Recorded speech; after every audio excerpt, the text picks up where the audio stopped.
नमस्कार, राष्ट्रभोज से मैं पवन केसवानी।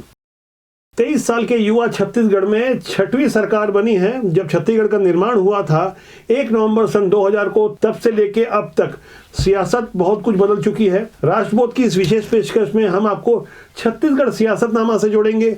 आज भाग 1 में हमारे साथ राजनीतिक विशेषज्ञ और जाने माने पत्रकार अनिल मिश्रा हैं। हम जाने समझने की कोशिश करेंगे कि छत्तीसगढ़ के राजनीतिक इतिहास में क्या कुछ छुपा हुआ है जो मौजूदा वर्तमान को प्रभावित कर रहा है।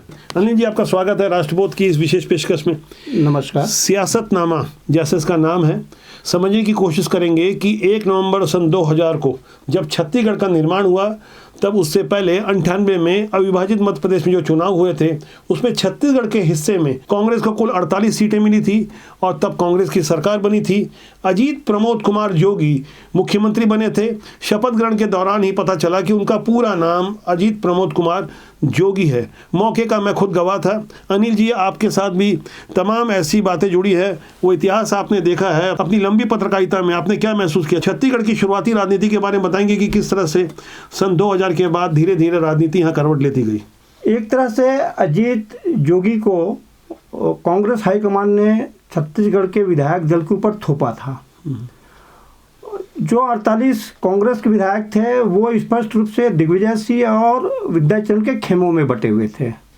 अजीत जोगी के पास एक भी समर्थक विधायक नहीं था। इसके बावजूद भी उस समय की जो कांग्रेस की सर्वे सर्वा थी और जो राष्ट्रीय अध्यक्ष थी सोनिया गांधी, उन्होंने अजीत जोगी को मुख्यमंत्री के रूप में छत्तीसगढ़ भेजा था। जैसी कांग्रेस की परंपरा रही है, किसी ने भी सोनिया गांधी के इस फैसले का विरोध नहीं किया, परंतु कहीं न कहीं कांग्रेस में सोनिया गांधी के उक्त फैसले को लेकर असंतोष था, जो कि आगे के दौर में सामने आया।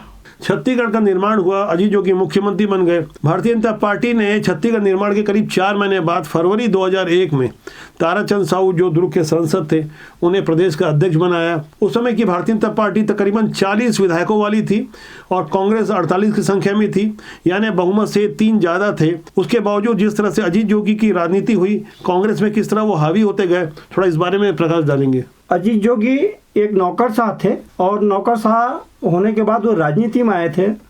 जब उनकी सरकार बनी तो उनकी जो नौकरशाह वाली जो प्रवृत्ति थी वो उनके सरकार में भी बहुत स्पष्ट रूप से परिलक्षित हुई।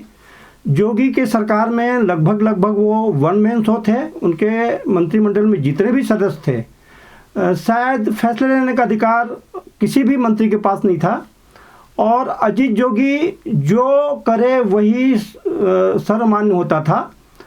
अजीत जोगी के समय में नौकरशाही पर भी उनका भी पूरा नियंत्रण था और उस सरकार में बहुत सारे ऐसे फैसले हुए थे जिनको लेकर न सिर्फ भाजपा बल्कि कांग्रेस के अंदर भी विरोध के स्वर सुनाई पड़ते थे। बहुत सारे जो ऐसे फैसले थे उनमें से एक था जोगी डबरी का निर्माण। वो एक तरह से हालांकि कृषि को लेकर जोड़ा गया था उस योजना को, परंतु उस योजना को लेकर कांग्रेस के विधायकों में भी बहुत असंतोष दिखता था। इस तरह के बहुत ऐसे फैसले थे जिसको लेकर कांग्रेस में सुगबुगाहट तो रहती थी, परंतु विरोध उभर कर सामने नहीं आ पाता था। जैसा कि नाम से स्पष्ट होता है, जोगी डबरी, उस समय के मुख्यमंत्री अजीत प्रमोद कुमार जोगी ने इस तरह की तमाम योजनाओं को लागू किया। उसके बाद कांग्रेस की राजनीति भारतीय जनता पार्टी पर किस तरह से हावी होती गई, ये टकराव शुरू में देखने को मिला। जब अप्रैल 2001 को भारतीय जनता पार्टी के नेताओं पर लाठी प्रहार हुआ, रायपुर का जय स्तंभ चौक खून से सन गया, किस तरह से वहां पुलिस के द्वारा पथराव किया गया, किस तरह से कलेक्टर और एसपी हेलमेट पहनकर दौड़ा दौड़ा के भारतीय जनता पार्टी के नेताओं को मारते रहे। तब के नेता प्रतिपक्ष नंद कुमार साय के पैर की हड्डियां तक तोड़ी गई थी। उसके बाद एक तरह से पूरे छत्तीसगढ़ में जोगी के आतंकराज की चर्चा होने लगी। पवन जी, आप जिस घटना का उल्लेख कर रहे हैं उसकी प्रतिक्रिया न सिर्फ छत्तीसगढ़ में बल्कि पूरे राष्ट्रीय स्तर पर भी इसकी बहुत तीखी प्रतिक्रिया हुई थी और उस दौर में बीजेपी के अंदर भी बहुत उठापटक हुई थी। उनमें से एक घटना थी नेता प्रतिपक्ष के चयन का। नेता प्रतिपक्ष के चयन के लिए उस समय के भाजपा के राष्ट्रीय पदाधिकारी और नेता प्रतिपक्ष के पर्यवेक्षक के रूप में वर्तमान प्रधानमंत्री श्री नरेंद्र मोदी जी यहाँ आए थे। उक्त बैठक में स्पष्ट रूप से भाजपा के दो गुटों में टकराव हुआ था, जिसके बाद बैठक के भीतर बहुत कुछ घटनाएं हुई थी, जिसकी काफ़ी चर्चा भी रही।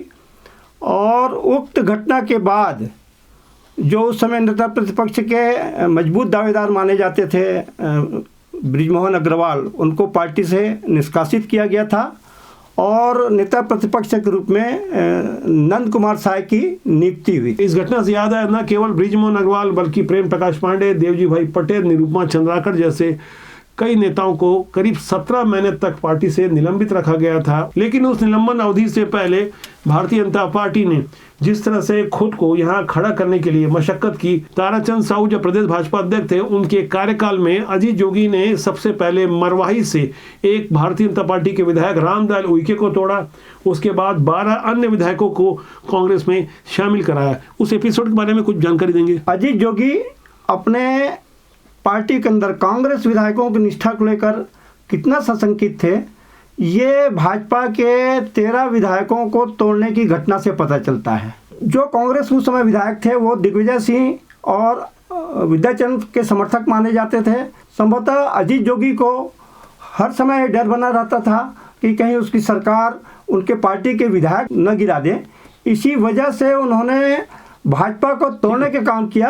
अजीत जोगी ने जिन 13 विधायकों को तोड़कर कांग्रेस में शामिल किया था, उनमें तरुण चटर्जी के नेतृत्व में ये सब काम हुआ था, जिसमें गंगूराम बघेल जैसे तब के वरिष्ठ विधायक भी शामिल थे और इन सबको मंत्रिमंडल में जोगी ने स्थान भी दिया था। वो दौर मुझे अच्छे से याद आता है।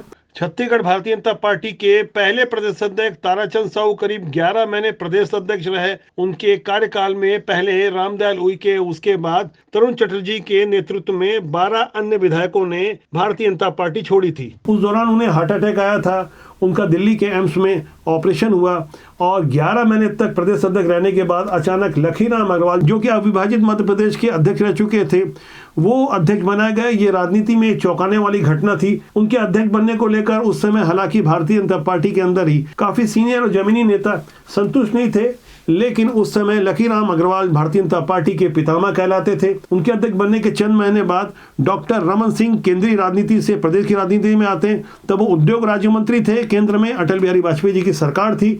बावजूद इसके वो प्रदेश के संगठन के काम के लिए उपयुक्त समझे गए। आपका इन तीनों प्रदेश अध्यक्ष जो बनाया गया, इस बारे में आपका क्या कहना है? पवन जी, आपने जिन 3 प्रदेश अध्यक्षों का उल्लेख किया है, उसमें ताराचंद साहू जी, उनका काम करने का तरीका बिल्कुल अलग था।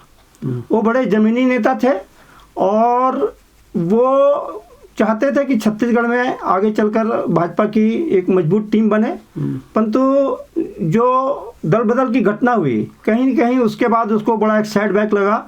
वो बीमार भी हुए और पद से भी हटाए गए। उसके बाद लखीराम अग्रवाल, जो भाजपा के पितृ पुरुष माने जाते थे, उसको कुछ दिन तक जवाबदारी दी गई।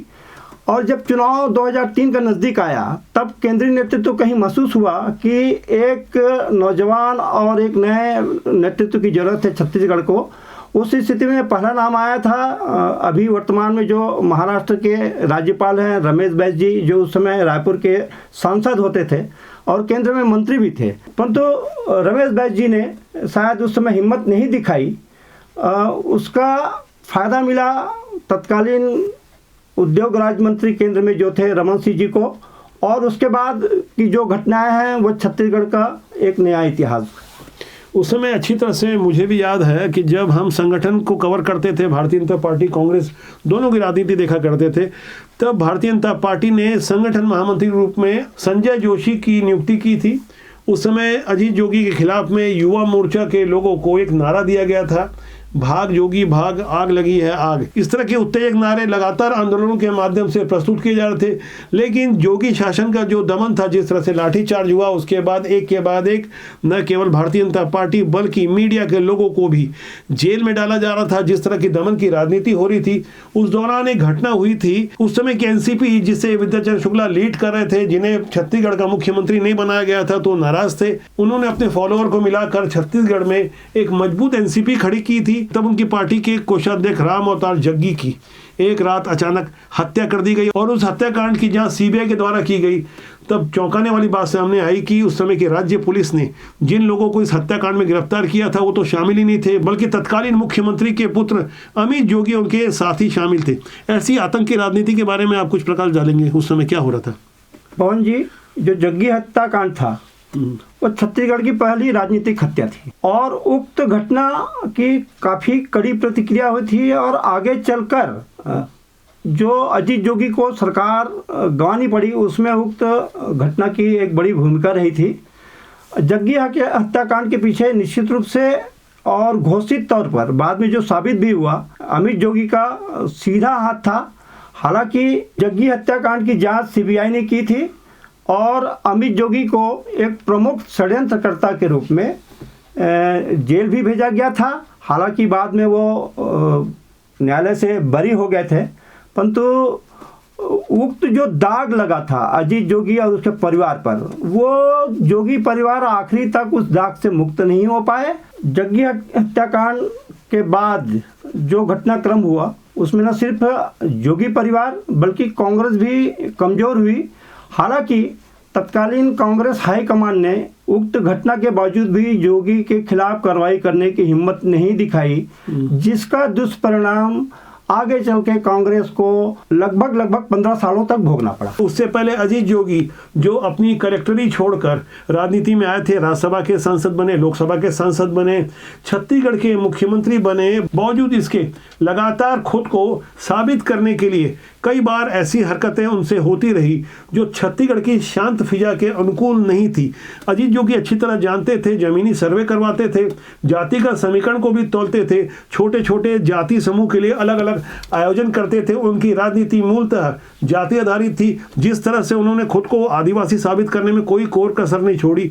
कई बार कोर्ट से मुक्ति खाने के बावजूद वो आखिर तक बोलते रहे कि मैं आदिवासी हूँ। नकली आदिवासी का मुद्दा उन दिनों काफी तूल पकड़ चुका था। साथ ही साथ वो एक दौर था कि उनके विरुद्ध ईसाई धर्मांतरण को लेकर काफी गंभीर आरोप लग रहे थे और छत्तीसगढ़ के कोने से निकले हुए कुमार दिलीप सिंह जुदेव जो केंद्रीय राजनीति में उस समय केंद्रीय वन मंत्री थे, उन्हें भारतीय जनता पार्टी ने अघोषित रूप से मुख्यमंत्री का उम्मीदवार मान लिया था और जिस तरह से उनकी छवि पूरे छत्तीसगढ़ के जनमानस में बस चुकी थी। लेकिन अजीत जोगी के पुत्र अमित जोगी के द्वारा उनके विरुद्ध जो एक तरह का स्टिंग ऑपरेशन करवाया गया, वो एक चर्चित वीडियो सामने आया जिसमें उस समय के केंद्रीय वन राज्य मंत्री दिलीप सिंह जुदेव पैसे लेते हुए दिखाई दे रहे थे। उनके पैसे लेने का उद्देश्य क्या था, कैसे था, ये भी जांच के दायरे में आया। लेकिन जिस तरह से कांग्रेस ने उस बात को प्रस्तुत किया, वहां से कहीं ना कहीं बहुत बड़ा नुकसान दिलीप सिंह जुदेव और भारतीय जनता पार्टी को भी हुआ। उसके बाद चुनाव हुए। पहला ही चुनाव एक तरह से त्रिकोणीय चुनाव हो रहा था क्योंकि एनसीपी काफी मजबूती से वहां चुनाव लड़ रही थी विद्याचरण शुक्ला के नेतृत्व में। आप उसमें प्रकाश डालेंगे? उस समय जो चुनाव हुए तो 2003 के चुनाव, जो स्टिंग ऑपरेशन हुआ था, उक्त घटना के बाद जोगी और दिलीप सिंह जुदेव के बीच में जो राजनीतिक टकराव की स्थिति बनी थी, उसका 2003 के विधानसभा चुनाव में काफ़ी प्रभाव देखा गया था। दिलीप सिंह जुदेव जी ने अपने मूंछ को दांव पे लगाया था, जिसका व्यापक असर उस समय के चुनाव हुआ था और माना जाता है कि जुदेव जी ने जो अपने मुझ को दांव पे लगाया, उसका भी कहीं न कहीं भाजपा की जीत में एक बहुत बड़ी भूमिका रही थी। मूंछों से याद आया, 20 साल पहले उन्होंने ये बात कही थी कि यदि चुनाव भारतीय जनता पार्टी नहीं जीती तो वो अपनी मूंछें कटवा लेंगे। चुनाव परिणाम के बाद जब किसी पत्रकार ने उनसे पूछा क्या वाकई आप अपनी मूंछ कटवा लेते, तब एक जिक्र आता है, उन्होंने कहा था कि मैं अपनी रिवॉल्वर अपने साथ रखता हूं और एक तरह से उन्होंने स्वीकार किया था कि वो कहीं ना कहीं वो रिवॉल्वर अपने ऊपर चला देते। राजनीति में ऐसे उदाहरण कम देखने को मिलते हैं। अब 20 साल बाद जब 2023 के विधानसभा चुनाव हुए तो छत्तीसगढ़ के कांग्रेस के एक मंत्री अमरजीत भगत ने भी मूंछें दांव पे लगाई थी। वो चुनाव हार चुके हैं, उन्होंने भी बातें कही थी, वो मूंछें तो नहीं कटवाए हैं। उस बारे में मैं कभी आगे चर्चा करूंगा। फिलहाल हम यह जानने समझने की कोशिश कर रहे हैं जो चुनाव परिणाम आए और जिस तरह से वोट बटे हुए थे, भारतीय जनता पार्टी को मात्र 2.5% वोट ज़्यादा मिले थे और उस समय की एनसीपी को करीब 7.5% वोट मिले थे। ऐसा माना जा रहा था कि कहीं ना कहीं एनसीपी की एक बड़ी भूमिका थी उस समय भारतीय जनता पार्टी को सत्ता में लाने में। आपका क्या कहना है इस बारे में? पवन जी, आपने एकदम ठीक कहा कि विद्याचरण के नेतृत्व वाली उस समय की जो एनसीपी थी, उनको करीब 7.2% वोट मिले थे और कहीं न कहीं वो जो वोटों के बीच का बंटवारा था उसका फ़ायदा भाजपा को मिला था और भाजपा के 50 विधायक चुन के आए थे। चुनाव परिणाम के बाद एक घटना तुरंत हुई थी। जैसे ही परिणाम आए थे तो उसमें एक वीरेंद्र पांडे और बलीराम कश्यप जी का जिक्र आता है कि किसी वीआईपी रोड में उन लोग कुछ पैसों का लेन देन को लेकर के कुछ ऑफर किए गए थे, जिसमें दावा किया जाता है कि वीरेंद्र पांडे ने सीधे तौर पे पुलिस और इनकम टैक्स को जानकारी दे दी थी और वो जो पैसे जो विधायकों को खरीदने के लिए लाए गए थे अजीत जोगी की ओर से, वो उन्होंने पकड़वा दिए थे। उस बारे में कुछ प्रकाश डालेंगे। उक्त घटना की भी बहुत चर्चा हुई थी उस दौर में। निश्चित रूप से अजीत जोगी और उनके बेटे अमित जोगी ने तत्कालीन जो भाजपा के 50 जो विधायक चुने गए थे उसको तोड़ने की कोशिश हुई थी। जोगी कहीं ये स्वीकार करने के लिए तैयार ही नहीं थे कि उसकी सरकार चली गई है। शायद इसी के चलते उन्होंने भाजपा विधायक दल को तोड़ने की कोशिश हुई थी, परंतु जो भाजपा के उस समय के तत्कालीन जिन दो वरिष्ठ नेताओं का नाम आपने लिया, कहीं कहीं वो भाजपा के प्रति निष्ठावान थे। इसी कारण न सिर्फ वो मामला उजागर हुआ बल्कि आगे चलकर उसके चलते अजीत जोगी को कांग्रेस से निष्कासित भी होना पड़ा था। मामला पुलिस में भी गया था, परंतु सभी आप जानते हैं कि आगे चलकर उसमें क्या हुआ। जैसा कि कांग्रेस में होता है, गांधी परिवार की आज भी तूती बोलती है, तब भी बोलती थी। अजीत जोगी कुछ समय बाद कांग्रेस में वापस आ गए, शायद 2 या 3 महीने का समय रहा होगा। लेकिन यहाँ गौर करने वाली बात यह है कि जब अजीत जोगी का कार्यकाल था तब से लेकर आज तक छत्तीसगढ़ को बने 23 साल हो गए और अभी तक जो मीडिया का विभाग है, जनसंपर्क विभाग, मुख्यमंत्री के पास ही रहता है और कहीं ना कहीं मीडिया सत्ता के साथ तालमेल करते हुए नजर आती है। तब जोगीराज में होता भी यही था, बहुत सारी खबरें चलकर नहीं आती थी। आज हमने सियासतनामा की इस कड़ी के माध्यम से उन तथ्यों को उजागर करने की कोशिश की है जिसे आमतौर पर मीडिया के माध्यम से किन्हीं कारणों से उजागर नहीं किया जाता रहा। दरअसल राजनीति जो न कराए वो कम है। राजनीति में सुचिता होना आवश्यक है। राजनीति में जब तक साफ सुथरे लोग नहीं आएंगे तो गलत लोग हावी रहेंगे। राजनीति कभी भी बुरी नहीं होती, राजनीति में काम करने लोग अच्छे या बुरे होते हैं। तो सियासतनामा का यह पहला अंक था। आपको कैसा लगा कमेंट बॉक्स में जाकर जरूर लिखिएगा। लाइक शेयर के साथ सब्सक्राइब करना ना भूलिएगा। आशा है आपका यूं ही प्यार और सहयोग बना रहेगा। नमस्कार। नमस्कार।